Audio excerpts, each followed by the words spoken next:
2022 est terminé, il est temps de commencer à se projeter sur l'année 2023 qui s'annonce pleine de changements pour le secteur de l'automobile. Dans cette vidéo, nous faisons un tour d'horizon général de ces différents changements qui vont avoir un impact sur les professionnels de l'automobile ainsi que sur vous, les consommateurs.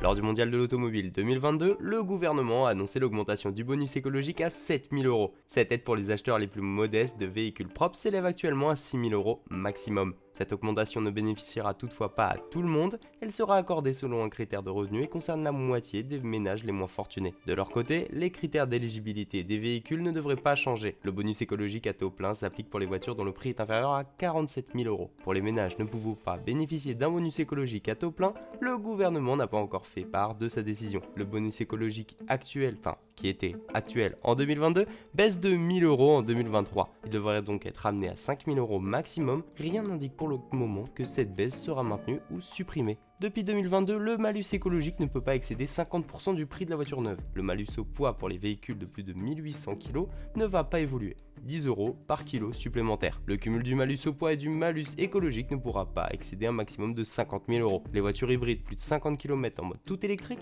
et les voitures électriques seront toujours exonérées du malus au poids. Le seuil de déclenchement du malus éco évolue en 2023. Il passe donc de 128 à 123 grammes CO2 par kilomètre. De plus, le malus maximal passe de 40 000 à 50 000 € au-delà des 226 grammes de CO2 par kilomètre. Actuellement, il est possible de bénéficier jusqu'à 5 000 € de remise sur une sélection de véhicules grâce à la prime à la conversion. Cette aide de l'État vise à encourager l'achat de nouveaux véhicules moins polluants. Il peut s'agir d'un véhicule électrique, essence ou hybride rechargeable. L'ancien véhicule doit être une voiture diesel immatriculée avant 2011 ou un véhicule essence immatriculé avant 2006. D'après le décret du 29 juin 2022, la prime à la conversion sera maintenue en 2023. Toutefois, son barème sera abaissé de 1 000 € à compter du 1er janvier 2023, donc évidemment on y est. Les montants de la prime à la conversion seront donc compris entre 1 500 et 4 000 € en fonction des revenus du foyer, des caractéristiques de la voiture mise au rebut et celles de la voiture achetée. En 2023, un nouveau prêt à taux zéro pour l'achat d'un véhicule électrique ou hybride rechargeable, ne rejetant pas plus de 50 grammes de CO2 par kilomètre,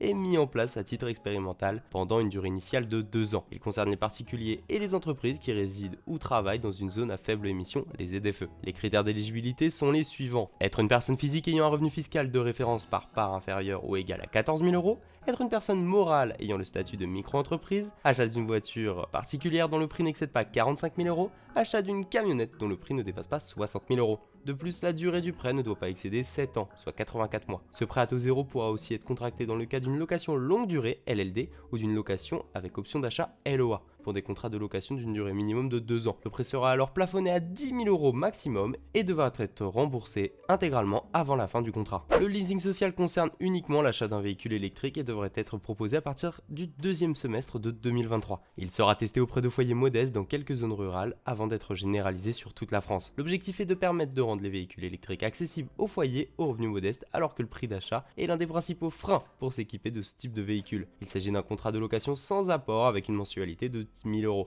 et d'une durée prolongée. Ah, on va parler des choses qui fâchent. En 2023, les règles vont se durcir dans les zones à faible émission, les ZFE. Dès le 1er janvier, les vignettes critères sont plus restrictives dans les 11 ZFE existantes et dans les 43 ZFE que comptera le pays au total. Il n'y a toutefois pas de calendrier national, il faut donc se renseigner auprès de chaque commune pour connaître les règles qui vont s'y appliquer. Donc voici les changements que nous connaissons pour 2023. Pour le Grand Paris, les critères 3 seront interdites dès le 1er juillet 2023 dans le périmètre de l'A86. Pour Grenoble, interdiction des critères 5 au 1er juillet 2023. Montpellier, interdiction des critères 5 au 1er janvier 2023.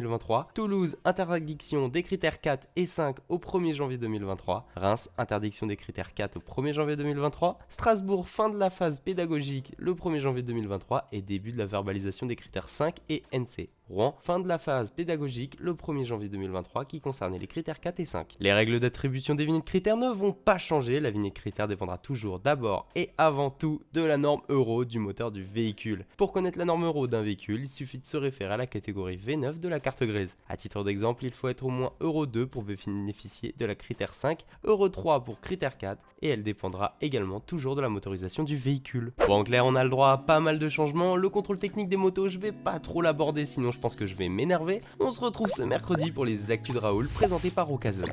A bientôt.